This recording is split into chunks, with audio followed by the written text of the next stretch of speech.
at our Monday COVID-19 briefing here in Tennessee.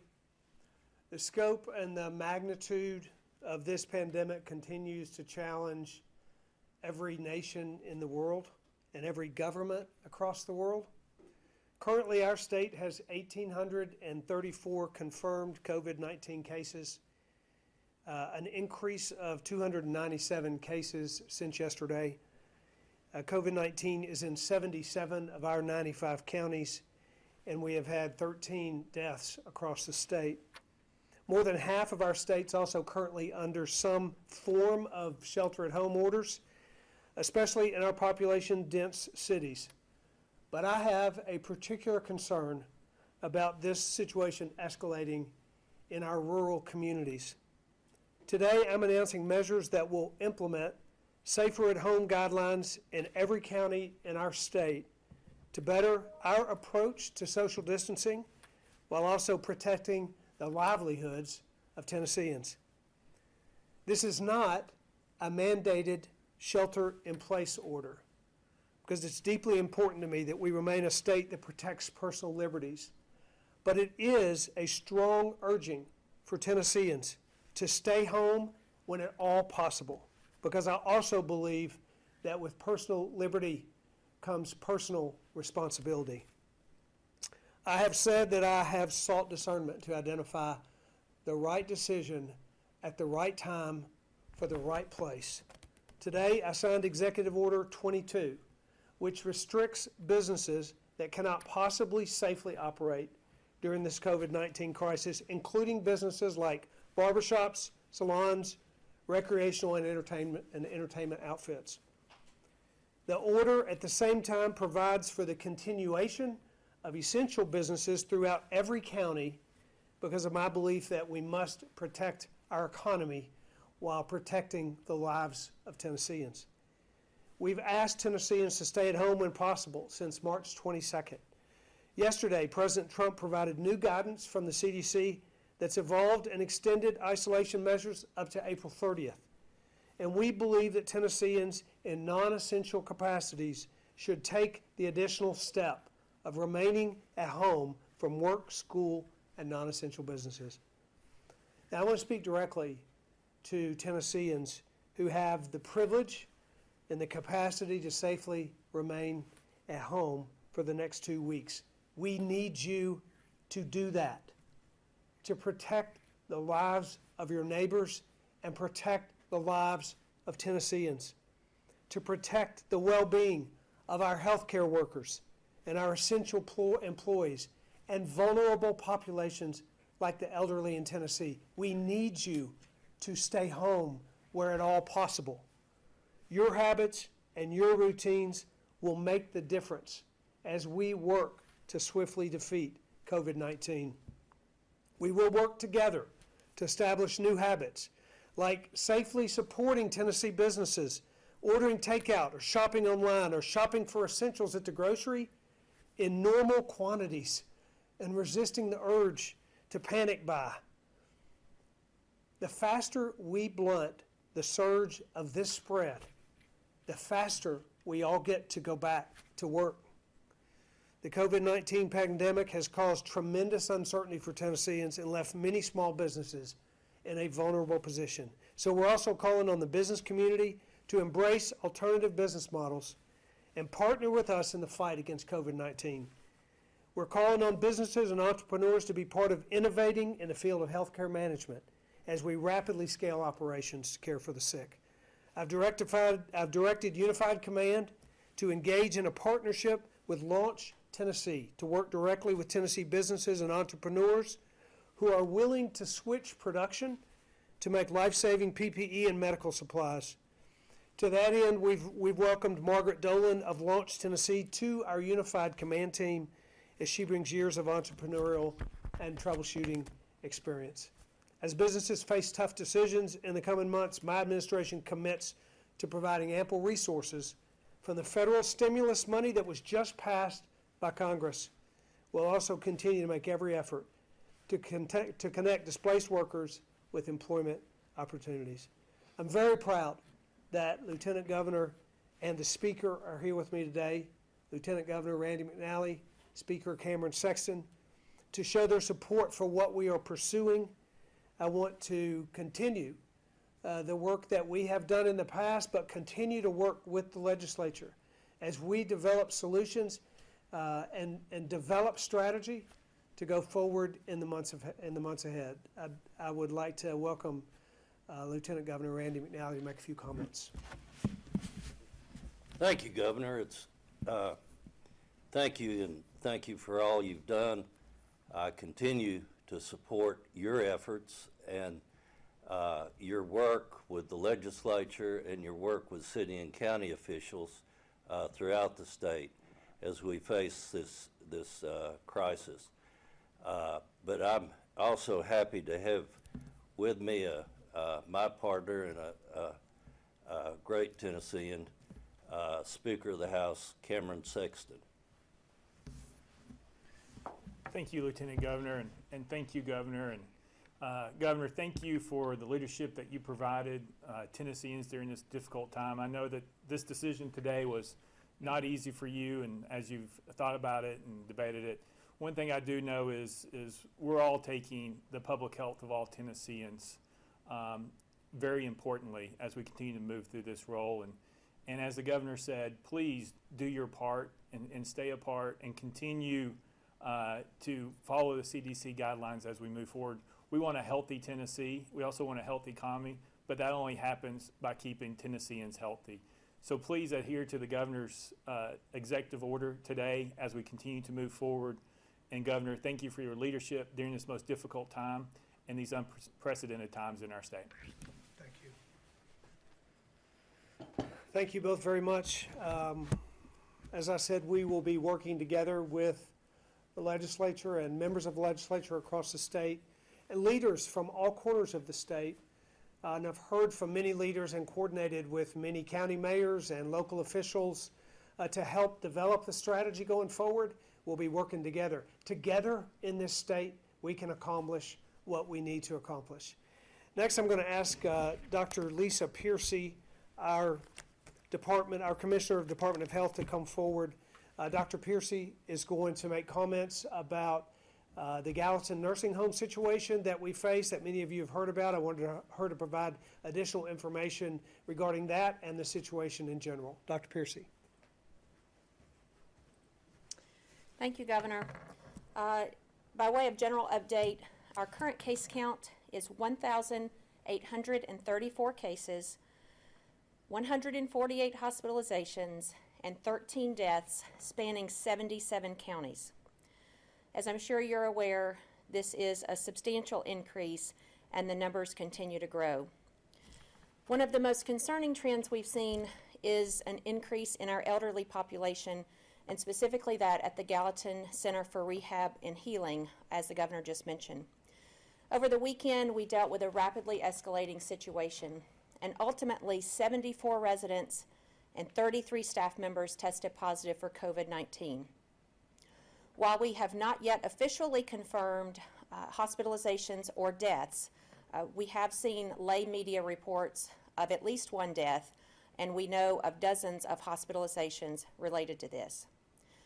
As mentioned, this was a rapidly escalating situation that required a swift and aggressive response. We determined that given all of the factors, the best course of action was full evacuation and decontamination of the facility. It is our hope and plan that these residents will be able to return back to the facility who are medically appropriate to do so in the next 48 to 72 hours.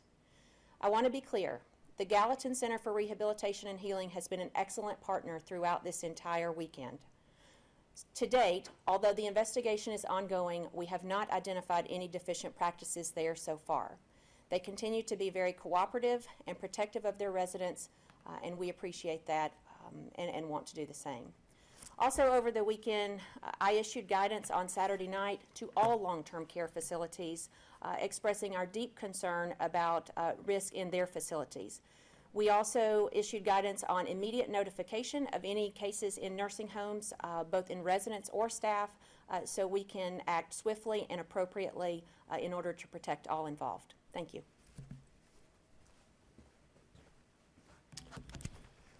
I want to just make a couple more remarks about the efforts that we are making across the state, and particularly with our Unified Command Group. We are incredibly focused on the issues surrounding medical supplies, personal protective equipment, the number of hospital beds, the number of hospitalizations, and our healthcare capacity to meet those hospitalizations. We are incredibly focused on preparing our state in the most effective and most efficient way we can to utilize our private sector providers and the resources that we have at the state, along with the National Guard, to provide services all across the state. We will get through this. We will find our way uniquely through it as Tennessee, and I'm very encouraged by the cooperation of folks all over the state to make it happen. We will open up this opportunity to answer questions, and then I'll close with some closing comments after we have questions. So let's have questions. First, we'll go to Kim Crucy with the AP. Kim, your mic is unmuted. Hi, Governor. My question is that for several weeks now, you have encouraged Tennesseans to stay home. You have resisted issuing a mandated shelter-in-place, as you repeated today. I guess my question is, what makes you think Tennesseans are listening to you to stay home? We had a beautiful weekend this past weekend where there was a lot of people out and about. What makes you think that this announcement will be different? Well, this announcement actually substantively changes the activities with which people all across this state can participate. This is similar to the directives many states across the country. So we're closing non-essential businesses in every county in this state. We are maintaining the operation of essential businesses, which is incredibly important to maintain the economy, but we are closing down those businesses that can't safely operate and encouraging Tennesseans who either are not working at one of these essential businesses to have no reason. We're encouraging them to have no reason to travel because of the closure of those businesses. So it's a substantive change in our direction. All right, next we'll go to Joel Ebert with the Tennessean. Joel, your line is open. Yeah, Governor, this is a question about transparency. Obviously, you need to delegate or have the balance of not having identifying information about a number of things, including deaths and fatalities. But we've seen several other states release said information and not compromise people's information. We've seen, including local counties, do that. So will your administration look at changing that policy to release county-level death data, as well as knowing information on the county level of the number of beds, ventilators, hospitalization? Yeah, Joel, thank you, because I do think our administration wants to be totally committed. As we want to be committed to transparency. We want people to understand. It's the reason we're doing a press conference and ask questions virtually every day of the week, because we want information to get out there. There's a unique and challenging legal issue around reporting deaths by county, but we want to get past that issue if at all possible. So we are exploring that very particular issue, because we think that we may be able to work through those legal challenges, but we will give you an update on that situation. We are committed to transparency. The more information that we can provide, and I think you've seen that as there have been requests for additional information around, I think in your case, the number of ventilators and how that was, what the context around ventilators numbers were, and then we turned around and tried to get you that information. We do want folks to know that we're that we're committed to transparency, and whenever there is a unique situation that doesn't provide the information that we think folks really want to hear and need and is important, and protects the citizens at the same time, we're going to do that. But the particular issue you talked about, deaths by county, we're looking into, and we'll have further information for you on that shortly. Real quick follow-up, though, on the beds and ventilators, you gave us sort of a number that is at that given time. Why not have an everyday, minute-by-minute update so people can know, is their facility in their county over capacity? Yeah, well, those numbers do change all the time. I'm going to let Dr. Piercy specifically address that, but I also will say that what we're doing every day now is looking to our healthcare providers and asking them for more and more information. The fields of information on our dashboards that we're providing, we're increasing those fields. So, Dr. Pierce, you want to specifically talk about beds per county and information and the transparency around such? Sure. Thanks for your question, Joel. The answer is it's a bit complicated. We are watching it on a day-by-day basis, but there is a significant difference between licensed beds and staff beds and surge beds and all of the different levers that health systems can pull to increase capacity when situations happen like this. So whereas there's really nothing particularly secret about the bed capacity number, I mean that's publicly reportable data as far as what each hospital's licensed bed capacity is. But as the governor referenced, those numbers change daily, and so they don't always accurately reflect what the day-to-day situation is. We've been watching them as a percentage, and the inpatient bed capacity and the ICU bed capacity has been north of 30%, and that's even more than it is in a typical flu season right now. So, and ventilators is upwards of 70% available. So we're in a good shape right now, and we continue to watch that daily.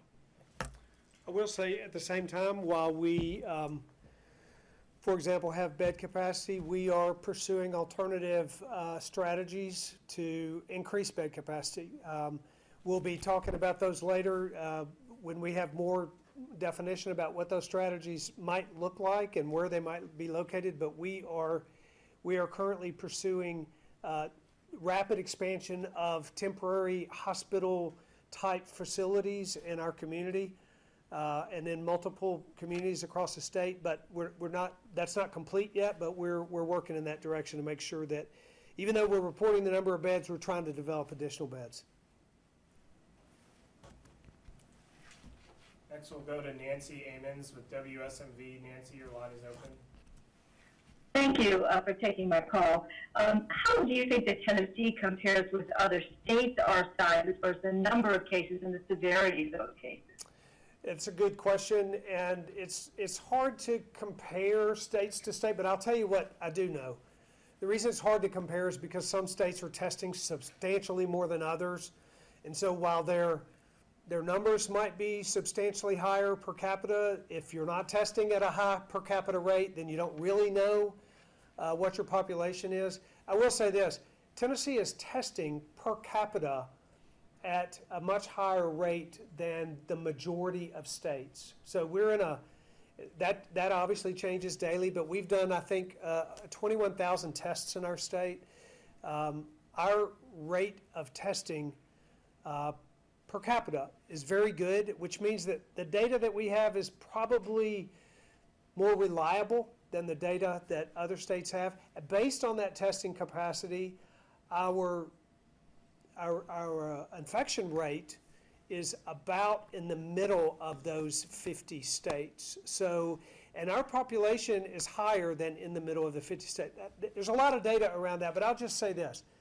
Very difficult to compare states, but what we can compare, we feel encouraged, and the things that we can control, which is testing, we are aggressively pursuing testing. I'm a strong believer that the more aggressively you test, the more you know, that's for certain. And the more you know, the more you can make targeted responses that are appropriate. That's why we are testing at a higher rate than most states, because we have a strong commitment to expanding our testing. By the way, we've now opened up 33 remote testing facilities across rural counties in Tennessee, utilizing the National Guard, besides the other drive-through and remote assessment facilities that we had in place.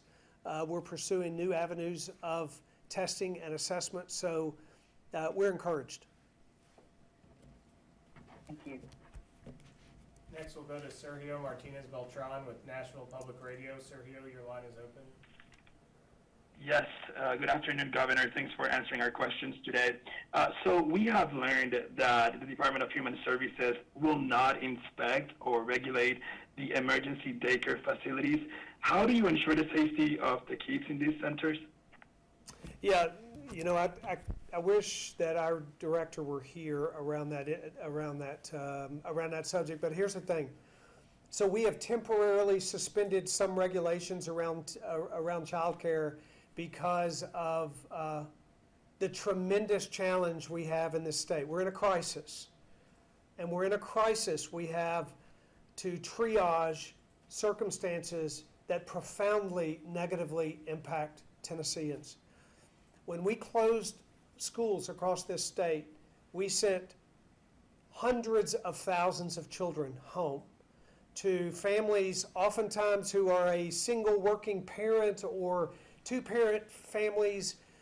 We presented them with incredible dilemmas regarding the child care of their children, the care of their children. So what we have done is loosened restrictions around child care facilities. We have allowed providers to register with the Department of Human Services so that we can provide additional support. We have given guidance to those child care providers. We've given guidance to them that they socially distance children appropriately. And let me just say this. Those providers who do register with the Department of Human Services, there is a process in place for them to have background checks to help provide for the safety of those children. That's a very important step for us, that providers, we know who actually is keeping our children and what their backgrounds are. But some of those restrictions have been lifted for a temporary period of time to address the crisis. And I will actually, Sergio, get our commissioner to give an update on the safety procedures put in place to ensure the safety of our children. I'll report on that tomorrow. But to follow up, Governor, the Department of Human Services told WPLN that they will not be inspecting or regulating these temporary facilities. Do you think they should start inspecting them? I mean, you believe in a balance, and you can still have them open, but also having them inspect. Yeah, I suspect that the answer to that is that they're not going to be temporarily lifting that restriction to inspect. We will have hundreds of facilities opened up in a very short period of time to take care of the needs for child care across our state, and the capacity to test those is impossible for a temporary period of time. So what we have is a temporary situation that we are addressing with the solutions that we think best address the crisis, and we clearly will be following up with a longer-term strategy on how to inspect and provide additional security measures. We are providing security for children, but additional security measures. We have a crisis. We have situations that are laid before us that for a short period of time are require very difficult decisions, and decisions that will address and change the way that we typically do things. But we will make those decisions in the best interest of Tennesseans, and we'll make the changes appropriately to protect our kids. We will do that going forward. Next, we'll go to Andy Scher with the Times Free Press. Andy, your line is open. All right. Hi, Governor. Andy. Appreciate you doing this. I was hoping you could respond to this complaint that was made by the disability folks in Tennessee, which basically they're saying that your policies under a 2016 policy could allow discrimination against disabled people receiving COVID-19 care, and I think HHS's Civil Rights Division has issued something on that. What do you know about that whole order and this whole issue, and what do you plan on doing? Well, I don't know specifically I mean, these people are concerned about losing care. Yeah, I'm not sure. that they may not be placed on. I'm sorry, go ahead. Can you give me some more specific information? I mean, here's the thing. Yeah. Again, I would say this, to the degree that we are wholeheartedly committed to serving special populations in this state, and the incredible challenges that have suddenly arisen with those special populations, whether it's individuals with developmentally and intellectual disabilities, whether it is the homeless, whether it is those with mental illness. Our departments across this state have had a tremendous surge in the challenges associated with this crisis. We have a crisis on our hands, and it presents unique challenges to every department. I'll just tell you this state has been incredibly committed to serving the health care, and the well-being of those with developmental and intellectual disabilities, and we will continue to do that. And wherever this crisis has created a challenge from the Health and Human Services side, we will address that. Dr. Piercy, do you have any particular additional information there? I appreciate your question, Andy, and I certainly will get more detailed information about the issue you're bringing forth, but Tennesseans need to know, every Tennessean needs to know, regardless of what circumstance you find yourself in, the challenges that we face as a state to provide an unchanging level of service to every Tennessean, those are huge and tremendously difficult challenges, but we're committed to meeting them.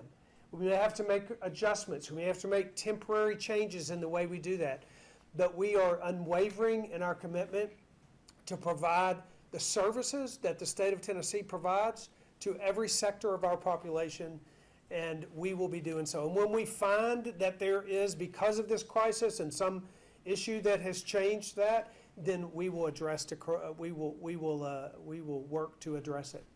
But I will give you a specific answer on that one as well, Andy. All right, thank you. Next, we'll go to Jordan Ferguson with News Channel 9 in Chattanooga. Jordan, your line is open. Hey, Governor. Last week you talked about there are 537 unused ventilators currently. Can you tell us the current staff ventilators and if there are any shortages throughout the state, and how many hospitals have ventilators available? I'm going to let Dr. Piercy answer that. She has data on ventilators. Thank you. Related to ventilators, I didn't look at the exact raw number of ventilators that we have available. Just looked at the percentage. The last percentage I saw is that 67% of all traditional ventilators across the state are currently available. So we're only using about a third of our traditional ventilators.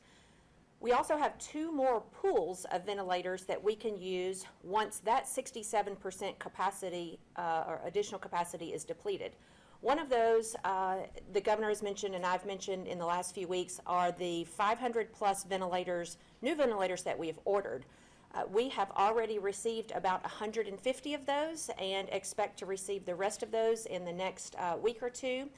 And so you've got the ones that are in hospitals now, you've got the new ones on order, and then there's a whole different set of ventilators that we haven't even counted yet. We're in the process of adding a field in that hospital resource tracking system that you've heard me speak of, that we're calling alternative ventilators.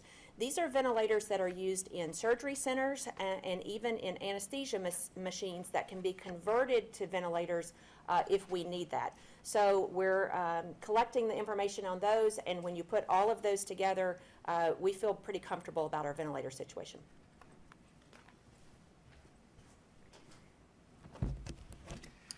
Next question. Yeah. Next, we'll go to Nathan Baker with the Johnson City Press. Nathan, your line is open.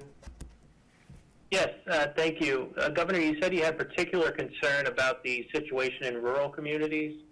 Can you talk a little bit more about that concern and why it's particularly concerning to you? Well, I think that I've been watching the numbers of counties impacted in our state, and in the last several days, the speed with which this virus is moving into rural communities is concerning.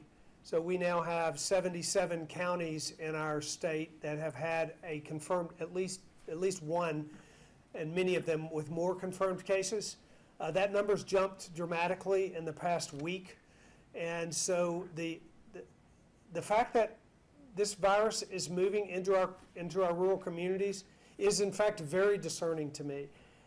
It is disconcerting to me. It's a problem. It means that it's going to begin to affect these communities. I'm very concerned about the economies of these communities, and the faster we can get this surge done, the quicker these economies can begin to turn.